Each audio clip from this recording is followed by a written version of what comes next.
Cara bikang. Selain bentuk yang menarik, pastinya pas digigit bagian atasnya yang berongga ini tuh dia lembut, kenyal, dan yang bagian bawahnya ini tuh dia lebih kering.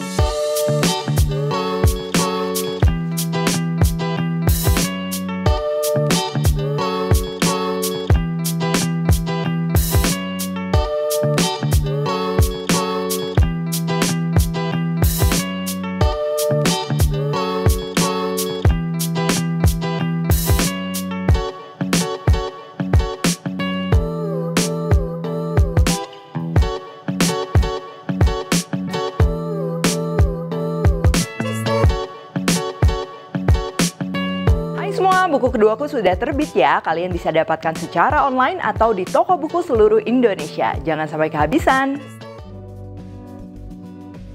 Halo, welcome to my channel, Devina Hermawan. Hari ini kita akan bikin cara bikang ya. Jadi ini tuh kue jajanan pasar yang cukup tradisional dan menurutku tidak sepopuler surabi ya. Jadi kalau surabi itu lebih gampang tuh kita temuin ya. Tapi bisa dibilang keduanya ini mirip ya, walaupun bentuknya cukup berbeda. Untuk bahan-bahannya sebenarnya cukup simpel. Nanti yang tricky itu pada saat memasaknya dan juga penggunaan peralatannya ya. Nanti aku akan bahas di dalam video. Ini pertama untuk bahan-bahannya dulu. Untuk tepungnya aku campur antara tepung beras serta tepung terigu. Lalu ada gula, telur, garam, vanili, serta baking powder. Lalu ini masih untuk adonan cara bikangnya kita akan perlu santan. Kalian kalau pakai santan peras bisa pakai yang santan cair ya. Cuman di sini ini aku pakai santan instan yang akan kita campur dengan air supaya nggak terlalu kental. Dan nanti kita akan masak dengan daun pandan. Dan santan yang kedua ini untuk finishing atau olesan di atas cara bikangnya ya. Jadi nanti gurihnya tuh dia lebih keluar dan lebih menarik karena ada kayak sausnya. Ini kita akan pakai santan instan, air, dan juga garam. Oke, yang pertama ini untuk adonannya. Aku mau siapin dulu si liquidnya yang kita akan campur air, santan, lalu ini ada daun pandan.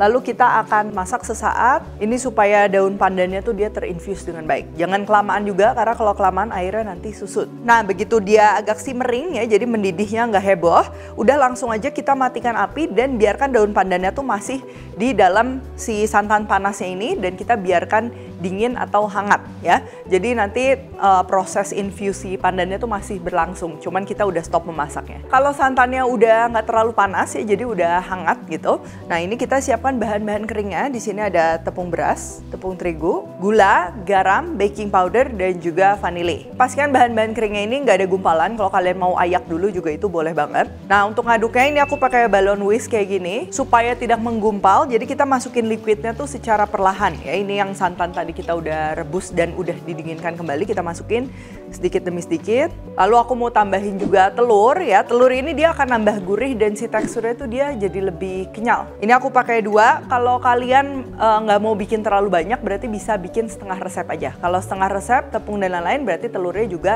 cuman pakai 1 ya. Nah, ini sisa liquidnya tadi kita campur aja sambil diaduk semuanya hingga teksturnya ini dia nggak ada gumpalan kayak gini. Kalau kalian belum yakin atau masih ada gumpalan mau disaring lagi silahkan.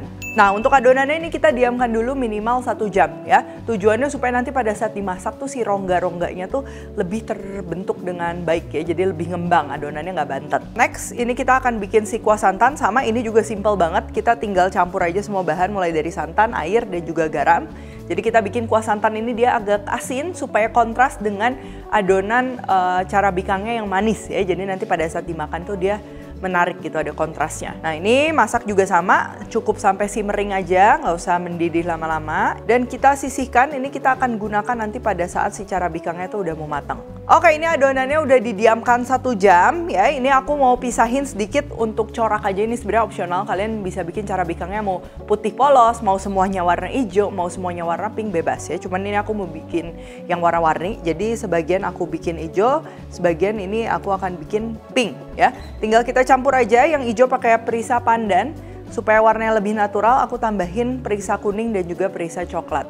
Ini kalian bisa nilai aja secara visual. Warnanya itu aku sukanya tuh dia lebih ke hijau daun ya, jadi lebih natural.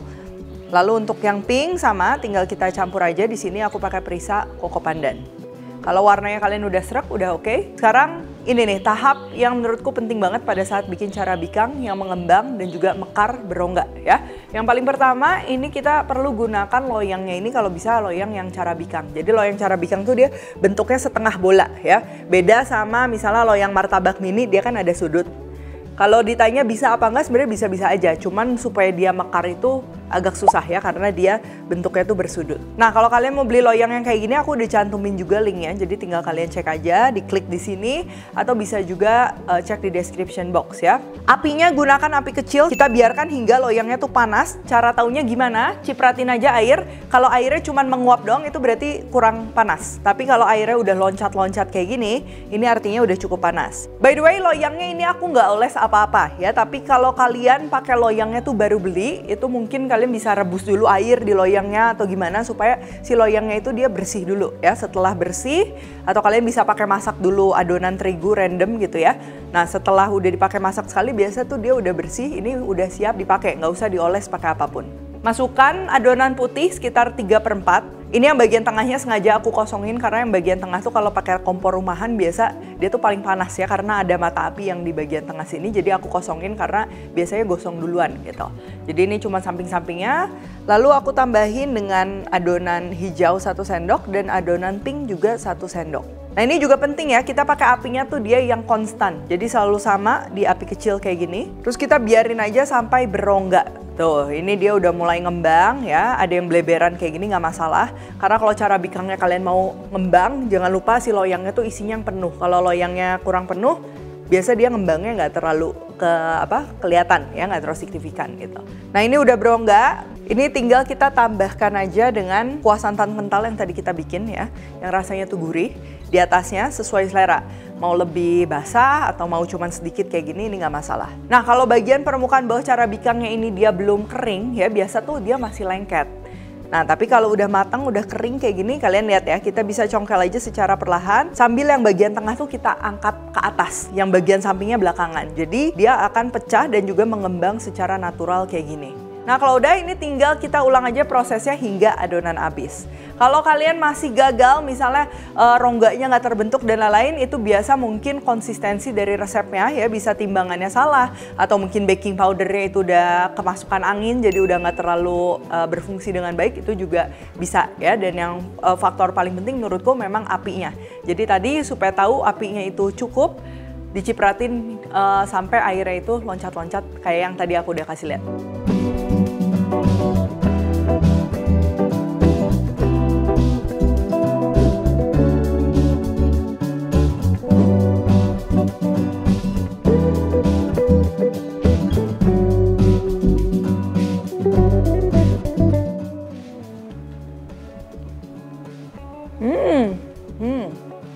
Ini selain bentuk yang menarik, pastinya si rasa dan juga teksturnya tuh dia menarik ya. Jadi pas digigit, bagian atasnya yang berongga ini tuh dia lembut ya, lembut, kenyal.